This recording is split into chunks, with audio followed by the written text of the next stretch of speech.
El Ministerio Evangelístico Cruzada de Poder presenta su programa Profecías Bíblicas Hoy. Un programa que analiza las grandes profecías bíblicas para los últimos tiempos y que anuncia el inminente retorno de Jesucristo por su iglesia.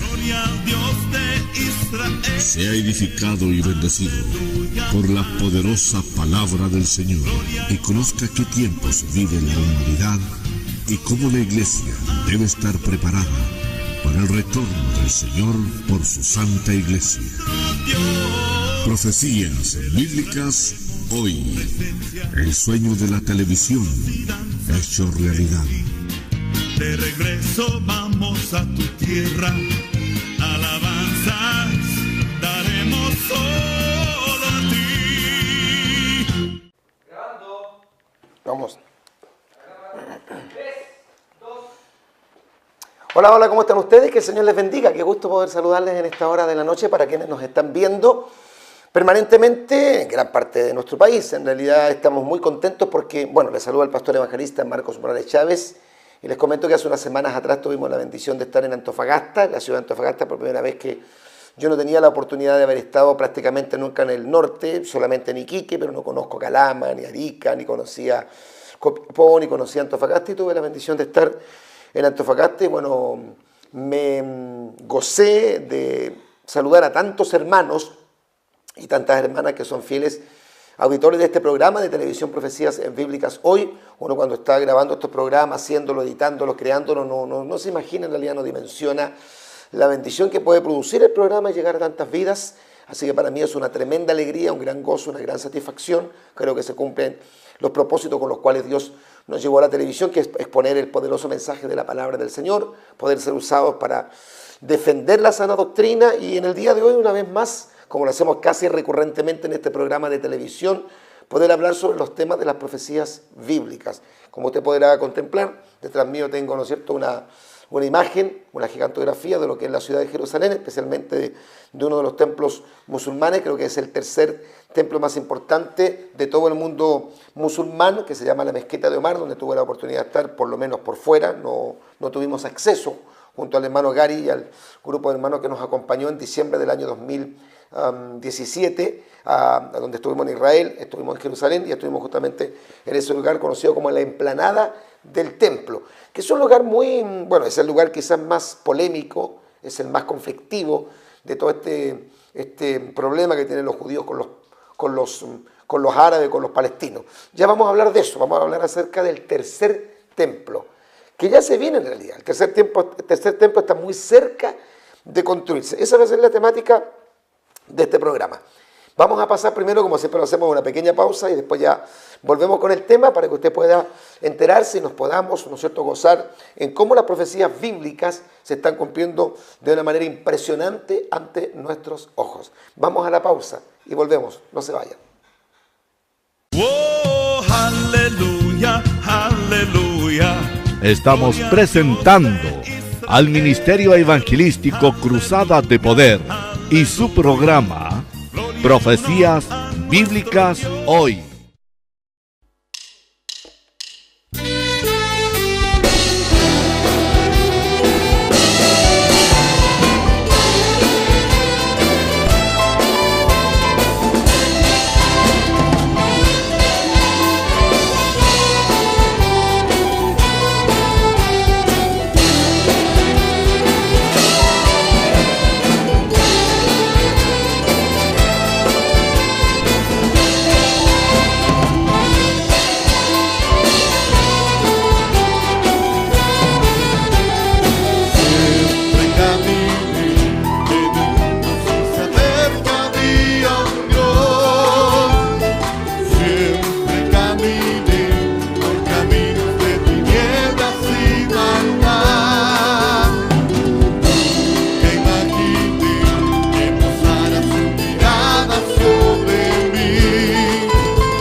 de mi alma y mi corazón. Él lo llenó.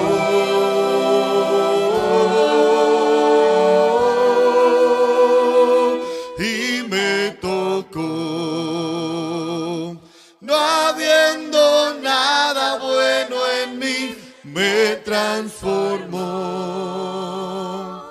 Cambió el deseo de vivir. Calmó la sed de mi alma y mi corazón. Él lo llenó.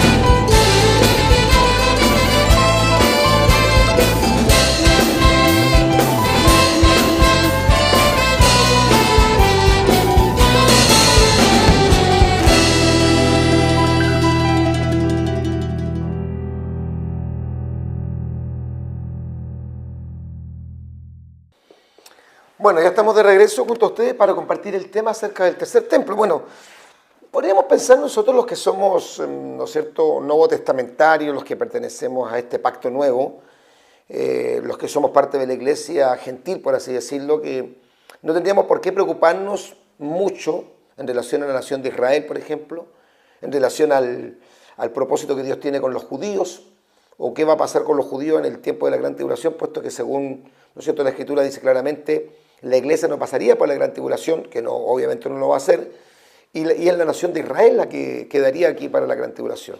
Pero ese pensamiento, primero, no es un pensamiento bíblico, porque no podemos ir en contra de lo escrito. Dios ama a Israel, escogió a Israel. Hemos explicado una gran cantidad de veces que Israel no es un estado perfecto, que tiene muchos errores, porque está compuesto por personas, por seres humanos, y de hecho la mayoría de los judíos no son convertidos al cristianismo, no tienen la fe cristiana. Pero el pueblo de Israel fue el pueblo escogido por Dios. El propósito de Dios es pasado, presente y futuro con Israel. Dios no ha desechado a su pueblo. Cuando usted lee especialmente la epístola del apóstol Pablo a los romanos, los capítulos 9, 10, 11, son claros. Ahí da a entender claramente el apóstol Pablo que Dios no ha desechado a Israel.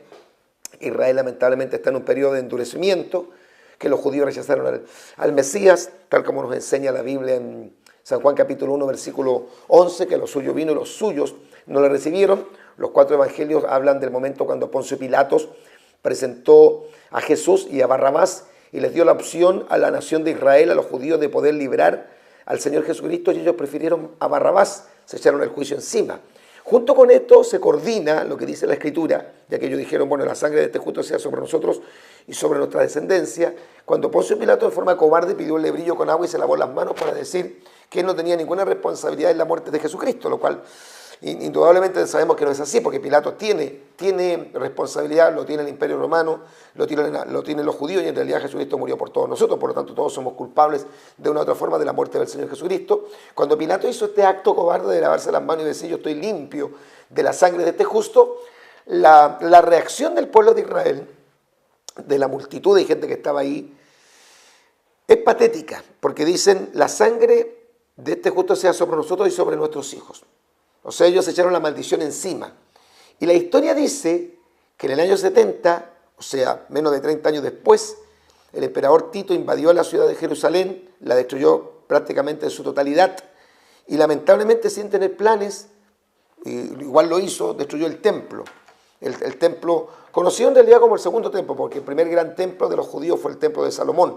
Después se recuerdan ustedes que cuando el pueblo de Israel fue cautivo a Babilonia, lo vamos a explicarte de todo eso, ellos perdieron el templo, después lo reconstruyen en los tiempos de Zorobabel, y ese segundo templo, que es el templo de Zorobabel, que fue remodelado por Herodes, ese templo estaba en pie cuando nació Jesucristo, ese es el templo que limpió el Señor de los mercaderes. Ese templo fue destruido en el año 70, después vino un periodo muy triste, muy terrible, muy calamitoso para la nación de Israel, que se llama la diáspora o la dispersión.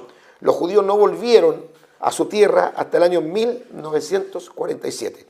Lo hemos dicho muchas veces porque así lo dice la historia contemporánea en el siglo pasado, el día viernes 14 de mayo del año 1948, 3 años después de terminada la Segunda Guerra Mundial, de haber sido exterminados casi 6 millones de judíos por Hitler y los nazis. El Estado de Israel es reconocido como un Estado libre y soberano y los judíos comienzan a volver a Tierra Santa.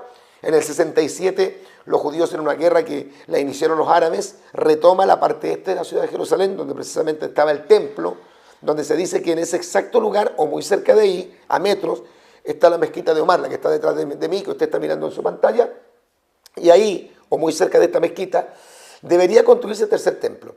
Los judíos no han construido el tercer templo no porque no estén en Tierra Santa, porque ya regresaron en el 47, no porque oficialmente no sean un Estado, porque en el 48 los reconocieron como Estado libre y soberano, no porque no tengan el control de Jerusalén, porque Jerusalén es considerada la capital eterna de Dios por los judíos, aunque oficialmente es la ciudad de Tel Aviv, y ahí está incluso el aeropuerto de nombre David Ben Gurión, donde nosotros llegamos el año pasado junto a mi esposa, junto a un grupo de hermanos, pastores, hermanas y hermanos en la fe, junto a nuestro hermano Garilí, que tuvimos la oportunidad de conocer Tierra Santa el año pasado, en diciembre del 2017. Bueno, la ciudad de Jerusalén está en las manos de los judíos. Por lo tanto, entonces, ¿cuál sería el obstáculo para que los judíos pudieran levantar el templo? El gran obstáculo es que en el lugar, bueno, ahí hay algunas discrepancias, pero es en la explanada del templo, donde dicen que Dios le habló a Abraham para que sacrificara a su hijo Isaac, donde está la mezquita de Omar. Y la mezquita de Omar está en control del mundo árabe. No es que esa zona sea árabe, porque todo Israel, toda Jerusalén pertenece a Israel, es del Estado de Israel. Solamente que por una cuestión, digamos, diplomática, que está relacionada con el tema de la política, los judíos permiten que ese sector, llamado la explanada del templo, esté bajo la administración del mundo árabe.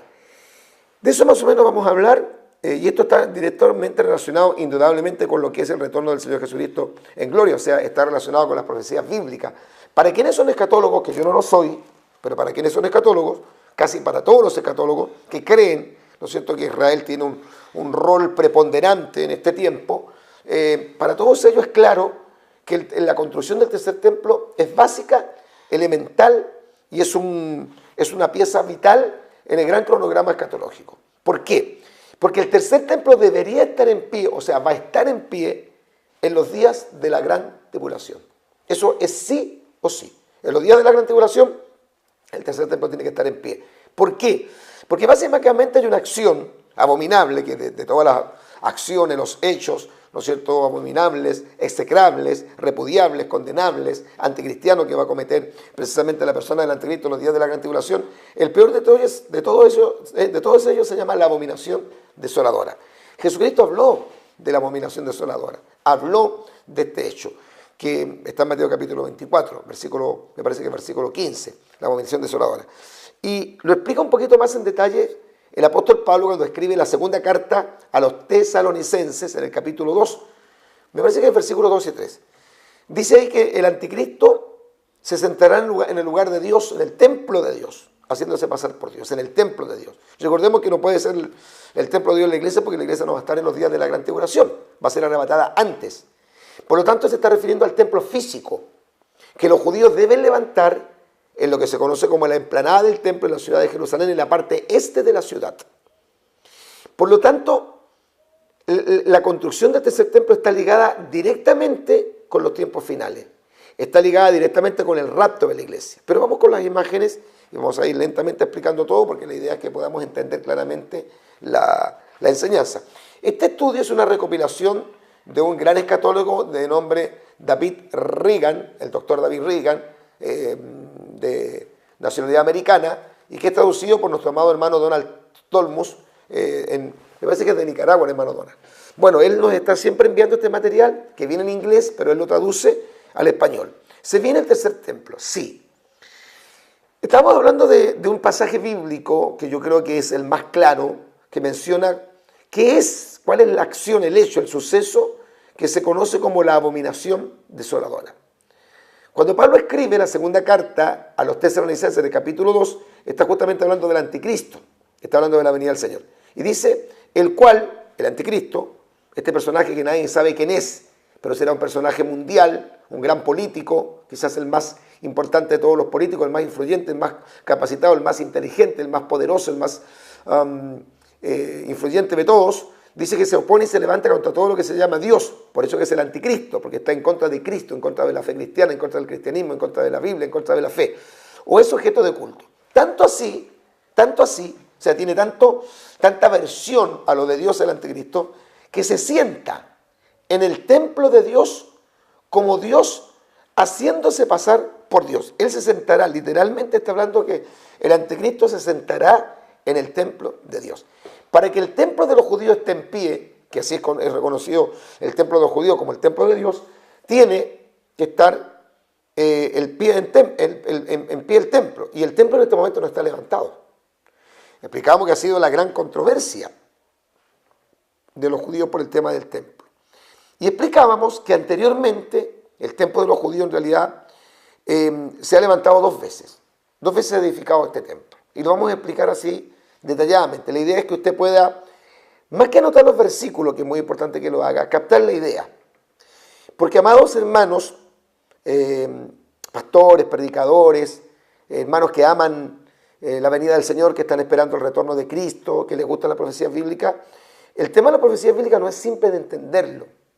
Yo no lo considero tan complicado, pero a veces la iglesia se complica, no porque sea un tema tan profundo, sino que básicamente porque nosotros los cristianos, especialmente nosotros que nos sentimos identificados con el mundo pentecostal, hemos tenido siempre un defecto, y quiero incluirme, aunque yo no me considero un hombre neófito, no me considero un ignorante de la Escritura, considero que soy un hombre bastante preparado en la palabra del Señor. Yo nunca estudié en ningún instituto bíblico, pero tengo una capacitación que Dios por misericordia a través del Espíritu Santo, la lectura bíblica y los años que llevo en la fe me ha dado, que aprendí de mi iglesia donde yo también me formé y que a través de los años he ido creciendo en esto del conocimiento del tema de la escatología. Entonces, como hay poco conocimiento bíblico en general, no solamente de escatología, sino que se conoce poco la Biblia, hay poca lectura, hay poco conocimiento de la palabra.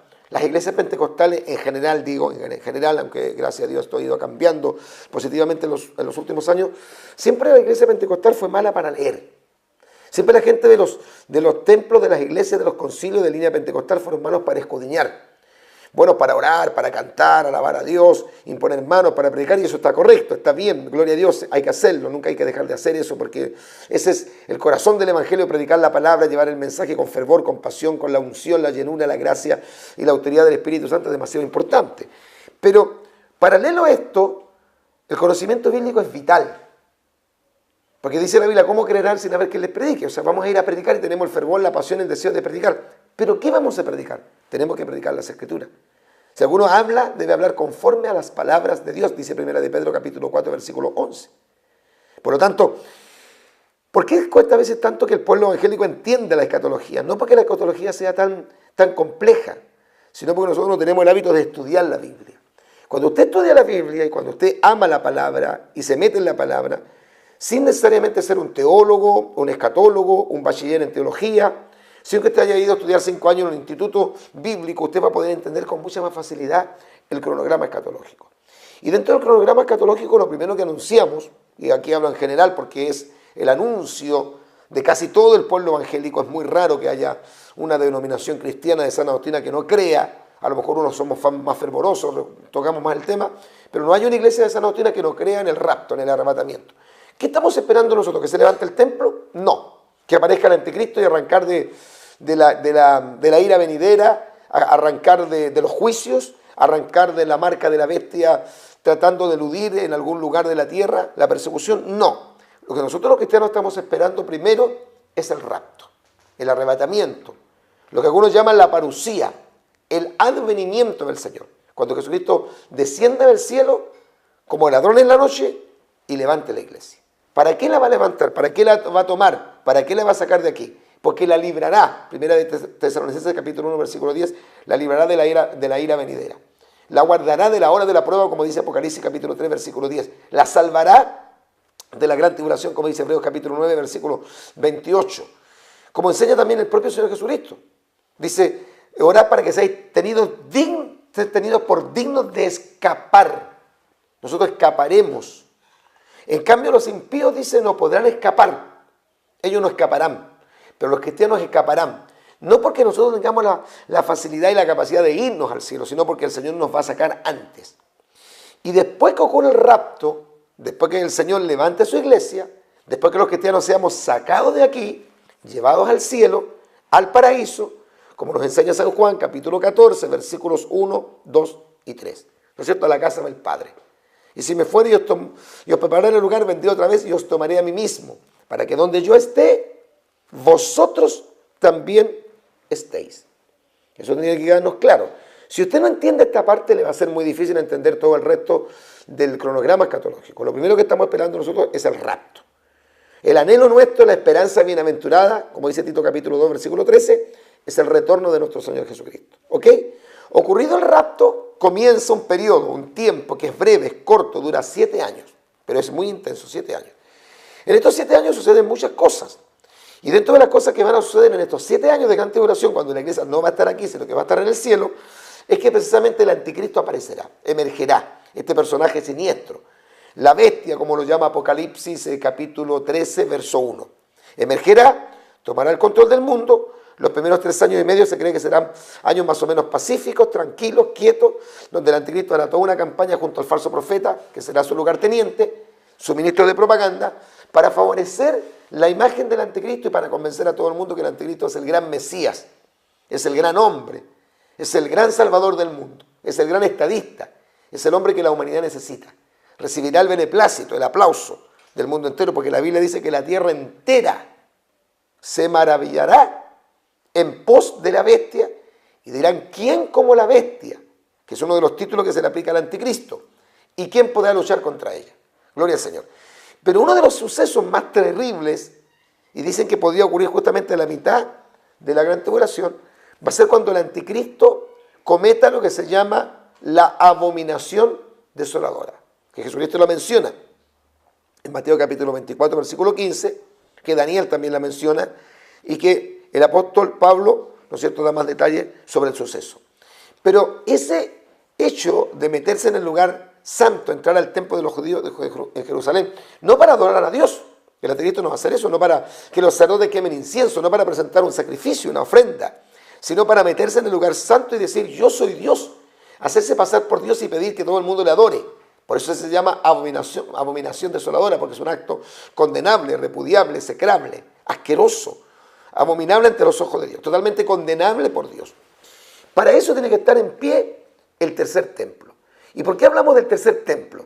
Porque anterior hubieron 2 templos, y vamos a explicar ahora. Los primeros 2 templos, veámoslo.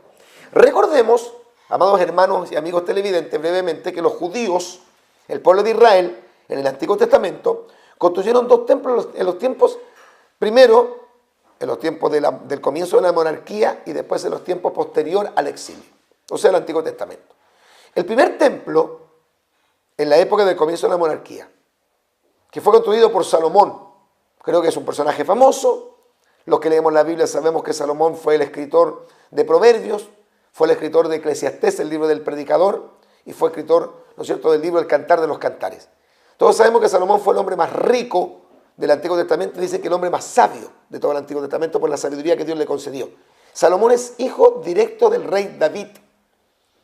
Y él construyó el templo, que primero era el tabernáculo, que los judíos armaban y desarmaban en el desierto, rumbo a la tierra de Canaán, a la tierra prometida, pero Salomón lo construyó en la ciudad de Jerusalén, en lo que se conoce como la colina de Moriah. Y la demora, el tiempo que ocupó el rey Salomón en construir este templo, que es considerado una de las 7 maravillas del mundo antiguo, fue 7 años que demoró en ser construido. Esto está en detalles en la Primera de Reyes, capítulo 6, verso 38. Bueno, recordemos que David quiso levantar el templo, pero Dios no se lo permitió porque David había derramado mucha sangre en su reinado de 40 años. Ya. Entonces, ¿tenemos que ir a una pausa? Oh, ándale. Ya. Y fue hecho de una estructura impresionante, majestuosa y suntuosa. Nos vamos a ir a la pausa porque esto está muy bueno.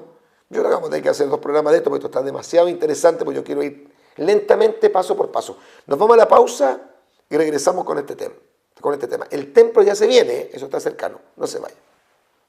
Oh, aleluya, aleluya.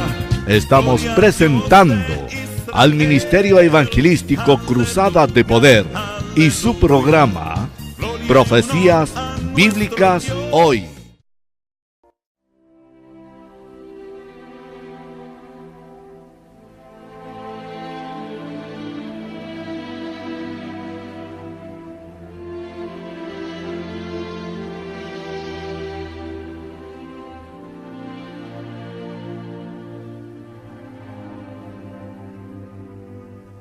Oh Jehová, tú me has examinado y conocido.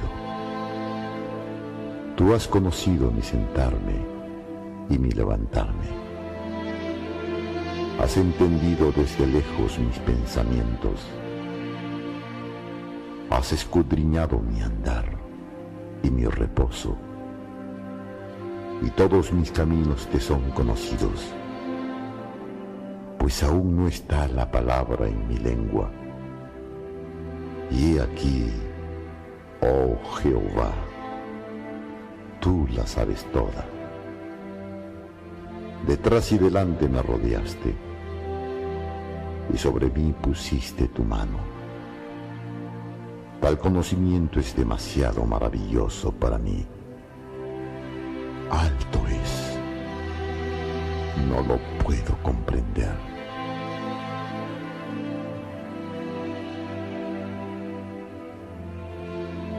¿A dónde me iré de tu espíritu? ¿Y a dónde huiré de tu presencia? Si subiere a los cielos, allí estás tú. Y si en el Seol hiciere mi estrado, he aquí, allí tú estás. Si tomare las alas del alba y habitar en el extremo del mar, aún allí me guiará tu mano y me asirá tu diestra. Si dijere, ciertamente las tinieblas me encubrirán, aún la noche resplandecerá alrededor de mí. Aún las tinieblas no encubren de ti, y la noche resplandece como el día. Lo mismo te son las tinieblas que la luz, porque tú formaste mis entrañas, tú me hiciste en el vientre de mi madre. Te alabaré, porque formidables, maravillosas son tus obras. Estoy maravillado, y mi alma lo sabe muy bien.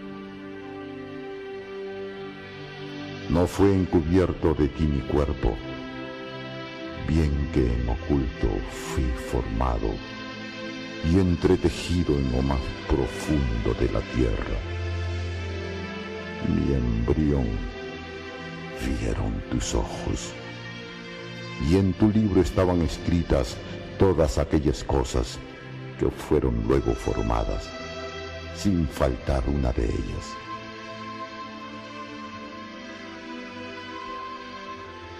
Cuán preciosos me son, oh Dios, tus pensamientos. Cuán grande es la suma de ellos. Si los enumero, se multiplican más que la arena. Despierto y aún estoy contigo. De cierto, oh Dios, harás morir al impío. Apartaos pues de mí, hombres sanguinarios, porque blasfemias dicen ellos contra ti. Tus enemigos toman en vano tu nombre. No odio, oh Jehová, a los que te aborrecen, y me enardezco contra tus enemigos. Los aborrezco por completo. Los tengo por enemigos. Examíname, oh Dios, y conoce mi corazón. Pruébame y conoce mis pensamientos, y ve si hay en mí camino de perversidad, y guíame en el camino eterno.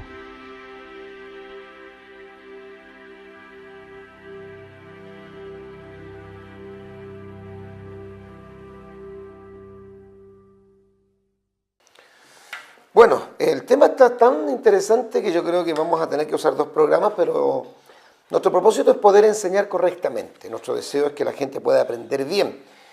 Y como yo les decía, hermano, tenemos un gran problema. Aquí hay no sé si era un conflicto, no creo que sea un conflicto, pero es un problema que existe en el mundo pentecostal. Yo quiero en ese sentido ser autocrítico.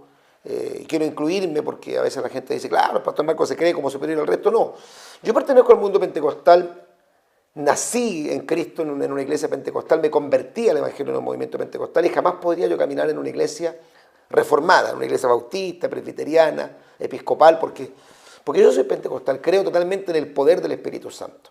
Yo fui bautizado con Espíritu Santo y fuego con la evidencia bíblica de hablar en otras lenguas a los 21 años de edad, o sea, al año de convertido. Creo en los dones del Espíritu Santo. El hecho de tener un ministerio tan fructífero, especialmente en la predicación que hacemos todos los días lunes, en la Plaza de Armas por más de 32 años, que según los cálculos que tienen los hermanos, más de 22.000 personas se han entregado a Cristo en la Plaza de Armas, básicamente es porque tenemos una unción y un respaldo poderoso del Espíritu Santo de Dios. O sea, eso es innegable. Pero nosotros hemos sentido siempre que la unción del Espíritu Santo, la gracia divina, ese poder maravilloso, eso que es sobrenatural, debe ir acompañado de la autoridad de la palabra de Dios. O sea, la palabra es viva y eficaz y hay que predicarla con unción, con autoridad, con gracia, pero hay que citarla, hay que conocerla, hay que dominarla, hay que vivirla, hay que creerla, hay que andar en esa palabra.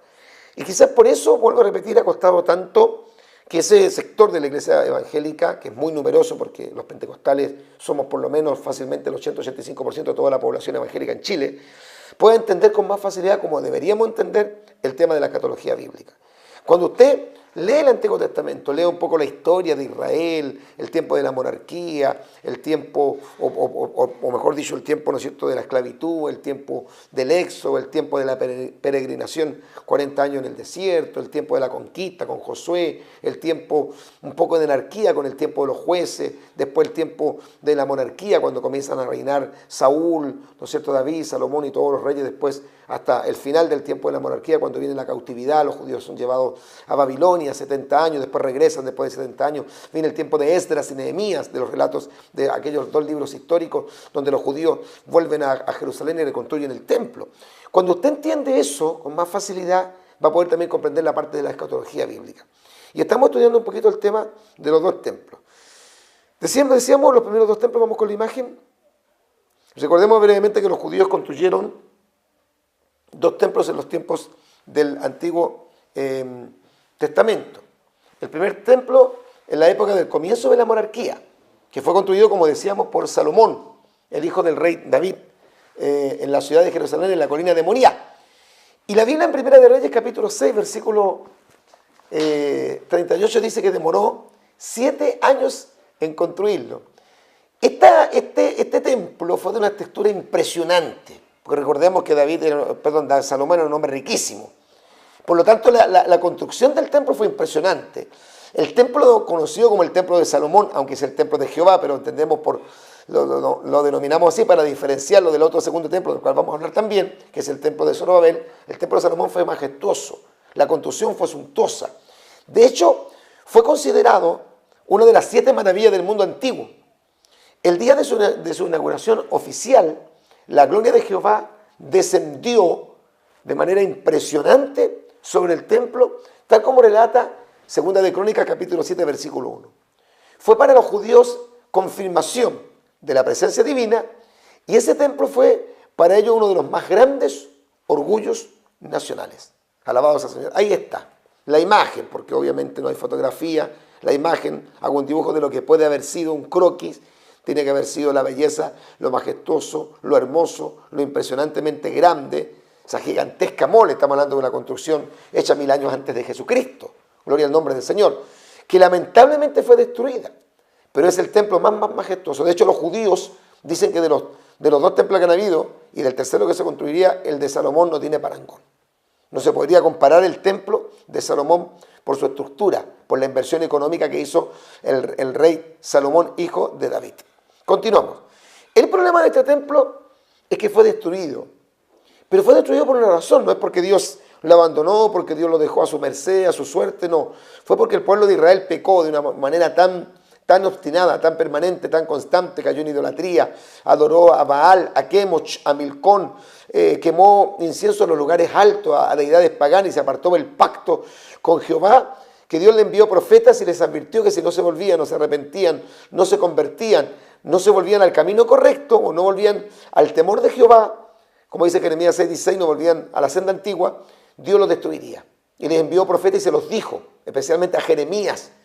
Y este templo, este maravilloso templo, este suntuoso templo, este impresionante templo, fue destruido en el año 586 antes de la era cristiana. Fue destruido en su totalidad, en los días del Imperio Caldeo, cuando reinaba el gran, famoso rey Nabucodonosor. Se le llama el Imperio Caldeo porque en realidad ese es el nombre técnico, aunque uno dice babilónico, el Imperio Babilónico, pero babilónico se le asigna por el tema de la importancia de la ciudad que es la capital del Imperio Caldeo. ¿Cuál es la capital del Imperio Caldeo? La ciudad de Babilonia. Por eso se le llama o Caldeo o Babilónico. Cuando se habla del Imperio Caldeo, del Imperio Babilónico, se está hablando del mismo imperio, son sinónimos. Entonces, cuando reinaba el gran Nabucodonosor, allí los babilónicos entraron en Tierra Santa, en Jerusalén, en Israel, tomaron la ciudad, destruyeron el majestuoso templo, naturalmente ya explicamos por qué, por causa del gran pecado de la nación de Israel, y tomaron cautivos un grupo de judíos, porque la mayoría los mataron, para llevarlos por 70 años a Babilonia.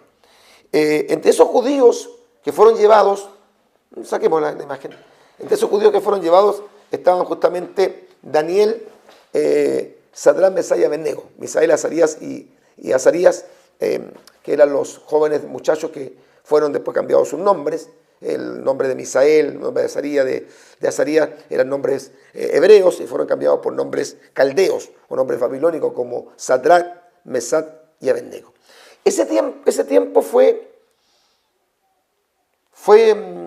¿cómo podríamos decir? A ver, fue un tiempo desgarrador, fue un tiempo lleno de amargura, fue un tiempo inolvidablemente negativo, porque fue un tiempo en el cual los judíos estuvieron cautivos en Babilonia, en que la ciudad quedó deshecha, destruida, no había nada. Durante 70 años no se levantó nada en Jerusalén. Dice que los que vuelven ahí en los tiempos de Zorobabel encontraron solamente ruinas, era todo un desierto, habían pastizales, estaba lleno de buitres, de aves de rapiña. Por lo tanto, el tiempo de cautividad en Babilonia de 70 años fue traumático. El gran deseo de los judíos que estaban en Babilonia, entre los cuales se contaba Daniel, que escribió justamente el libro de Daniel, era el regreso de los judíos a Babilonia. Pasaron largos 70 años. Muchísimos judíos murieron. Otros que estaban cautivos en Babilonia también murieron en Babilonia y nacieron otros judíos en ese tiempo. Pero el gran deseo de los judíos y la oración de ellos era volver a Jerusalén, volver a Tierra Santa y también volver a reconstruir el templo. Pasaron largos 70 años, repito, largos 70 años. De hecho, Daniel, creo que el capítulo 9, Daniel relata cuando Daniel, por ahí buscando, encuentra el libro de Jeremías y la profecía de Jeremías que iban a estar 70 años cautivos en Babilonia por causa de su pecado, y Daniel se desgarró. Y Daniel lloró y gimió y dijo, hemos pecado, hemos cometido iniquidad, hemos hecho impíamente, hemos sido desleales. Ahí Daniel reconoció que estaban cautivos en Babilonia por causa del pecado de Israel. ¿Y qué hace Dios? Despierta, porque después justamente el imperio caldeo cae y aparece, ¿no es cierto?, en escena el imperio medo-persa. Y en el tiempo de los medo-persas, el rey Ciro permite que los judíos, por un toque que hace el Espíritu del Señor en el corazón de este rey, el rey Ciro, que era un rey pagano, un rey impío, pero que Dios lo usa para que él promulgue un edicto, saque una ley, por así decirlo, en términos más actuales, por los cuales los judíos podían retornar a Tierra Santa. Un grupo de ellos podía volver a Jerusalén, a la Tierra Santa, a la tierra de Israel, y especialmente la ciudad de Jerusalén, y reconstruir la ciudad, reconstruir los muros y reconstruir principalmente el templo. Por lo tanto, y ahora vamos con la imagen, el segundo templo fue construido al regreso de la cautividad. Estamos hablando del año 516 a.C. Babilonia en los días de Zorobabel, cuando los medios y los persas dominaban el mundo antiguo. Y el rey Ciro, que vuelvo a repetir, no era un rey israelita, era un rey pagano. Él promulgó un edicto, él sacó una ley, él dio una orden escrita, firmada por él, por el cual los judíos que estaban viviendo en Babilonia podían volver a Tierra Santa, con el propósito, con el fin de levantar la vieja ciudad de Jerusalén y reconstruir el templo. Esta historia de la reconstrucción del templo, del regreso de los judíos a Babilonia, del regreso del cautiverio, lo cuentan detalles dos libros, Esdras y Nehemías. Esos son los libros que son paralelos al tiempo del regreso de la cautividad. Se le llama, en términos más técnicos, periodo post-exílico. Post-exílico significa periodo después del exilio de 70 años en Babilonia. Me lo cuenta en realidad en detalles el libro de Esdras en el capítulo 1, los primeros 4 versículos, del 1 al 4 de Esdras. Bueno, cuando los judíos vuelven, después de la cautividad, vuelvo a repetir, periodo conocido como el periodo post-exílico, fue difícil la construcción por toda la oposición que tuvieron de sus enemigos. Porque cuando el pueblo de Israel vuelve a Jerusalén a reconstruir la ciudad, los muros y el templo, aparecen los enemigos. Esos enemigos nunca se preocuparon de Jerusalén cuando estaba desolada, abandonada, cuando era un desierto, cuando estaba llena de piedra, de tierra, de pastizales, de chacales, de buitres, de aves de rapiña. Nunca se preocuparon. Pero apenas los judíos volvieron a Jerusalén para reconstruir y levantar la ciudad y para poner en pie nuevamente el templo, aparecen los enemigos. Siempre el pueblo de Dios tiene enemigos. Pero ese templo que se demoró tantos años en ser construido no tuvo nunca la misma grandeza, el segundo templo, ni el mismo esplendor del primer templo. En los días del Imperio Romano, cuando Herodes reinaba en Judea, fue remodelado y embellecido en un largo periodo de más de 46 años. De hecho, lo dice San Juan 2:20. Por eso cuando Jesucristo nace, más o menos en el año 0 y 3 de la era cristiana, ese templo del de Zorobabel estaba en pie, pero no tenía la misma majestuosidad, la misma envergadura, la misma belleza. No se había hecho la misma inversión económica que se hizo en el templo de Salomón. Por lo tanto, el segundo templo no tenía esa misma gloria. Aunque la Biblia dice en Ageo que Dios le había dicho al pueblo de Israel, justamente porque ellos decían, pero este templo es bonito, es grande, pero no es igual que el templo de Salomón. No tiene su esplendor, su gloria, la inversión que se hizo. No existe la inversión de oro y de plata que se hizo en el templo de Salomón. ¿Qué le dice entonces Dios a través de los labios del profeta Ageo al pueblo de Israel? Bueno, la gloria postera de esta casa será mayor que la primera. O sea, si yo coloqué mi gloria y descendió mi unción y mi presencia al primer templo, también lo haré con el segundo. ¿Y por qué es tan importante esa gloria? Porque ese segundo templo fue donde entró Jesucristo, que es el verdadero templo de Dios. Gloria al Señor. Ese segundo templo, como le digo, se llama el templo de Zorobabel. El primer templo se conoce como el templo de Salomón y el segundo templo, construido en el mismo lugar, pero sin la belleza del primero, se llama el templo de Zorobabel. Ambos templos fueron creados, hechos y construidos, levantados y dirigidos para el Señor, obvio, para Jehová, pero se le llama con ese nombre para distinguirlo el primero del segundo. Sigamos. La plataforma en la que estaba asentado fue extendida y embellecida ampliamente por el rey Herodes. Después los romanos, después de los medios persas, llegaron los griegos, y después, 146 años antes de Cristo, comienza el Imperio Romano, que duró casi 5 siglos. Y fue Herodes, el rey gran Herodes, quien embelleció este templo de Zorobabel. Lo engrandeció, le hizo más inversión, lo hizo más lindo, más bonito, lo extendió.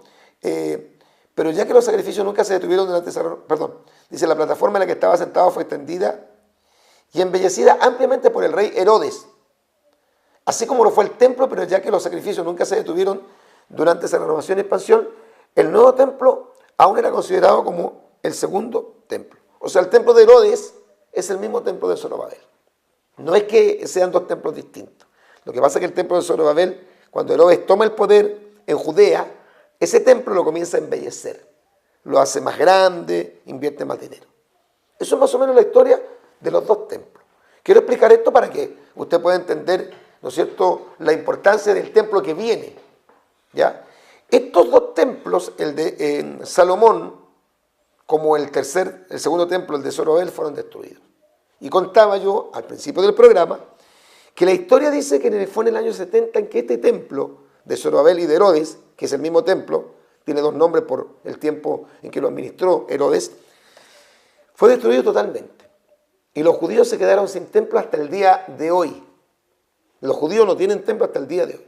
El gran anhelo de los judíos es levantar, es construir, es poner en pie el tercer templo. Y dicen que tienen todo listo. De hecho, yo he hecho programas de televisión donde hemos podido no solamente hablar del tema, sino que mostrar las imágenes de cómo los judíos, especialmente los ultraconservadores, los judíos ortodoxos, los observantes de la ley, los que tienen la esperanza de la venida del Mesías, que lamentablemente ellos no quieren reconocer que es Jesús de Nazaret, están preparando todo para el tercer templo, tienen todo listo. Tienen listos los utensilios, tienen listo la menorá, tienen listo a los sacerdotes, tienen listo todas las vestiduras sacerdotales maravillosas, las vestiduras que usan las mujeres, que usan los hombres, todos los instrumentos, todo lo que está relacionado incluso con el plano del templo, según dicen, por los avances de la arquitectura moderna, que los judíos aseguran que si ellos pudieran ahora, hoy día, comenzar a levantar el templo, estamos hablando ahora, hablemos de comienzo de abril del 2017, se demorarían 6 meses máximo en levantar el templo, para que se haga una idea, 6 meses.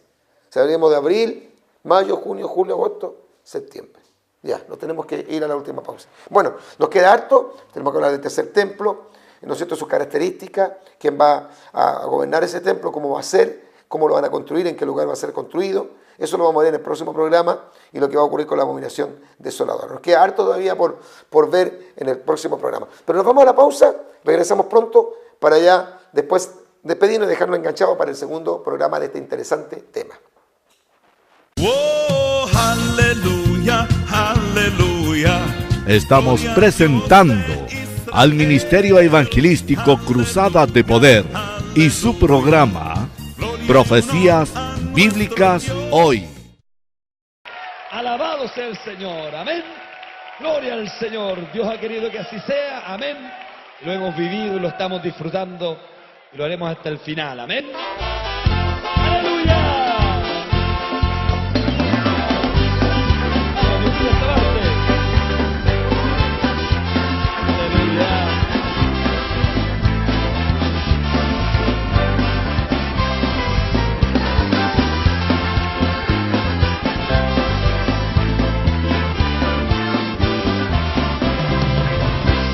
Cuando acepté a mi Cristo como mi Salvador, de pronto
Bueno, amados hermanos televidentes, amados amigos que son fieles televidentes de este programa de televisión Profecías Bíblicas Hoy, buenísimo el tema, buenísimo. Hay mucho más que hablar todavía, así que los vamos a dejar enganchados, interesados y metidos con este tema para que usted nos pueda ver en el siguiente programa, en el segundo capítulo de este tema. El templo ya se viene, el templo se va a construir y vamos a ver en detalle acerca de eso en el próximo programa con la ayuda y la gracia del Señor. Un servidor, el pastor evangelista Marcos Morales Chávez, junto a todo el equipo de trabajo que está detrás de las cámaras, que nos permite que este programa salga, ¿no es cierto?, al aire. Gracias también a la Televisión Nacional Evangélica por permitirnos estar al aire. Se despide de ustedes.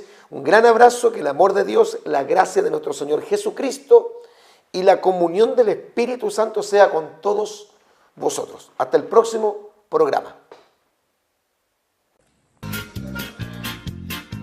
El Ministerio Evangelístico Cruzada de Poder ha tenido el agrado de presentar su programa Profecías Bíblicas Hoy. Te esperamos en una próxima oportunidad, en este mismo horario y en este mismo canal, para ser bendecido con la poderosa palabra de Dios y conocer de las grandes profecías bíblicas que anteceden al glorioso retorno de Jesucristo por su iglesia. Que Dios le bendiga grandemente. Profecías Bíblicas Hoy, el sueño de la televisión hecho realidad. Celebraremos tu presencia con cantos y danzas ante ti.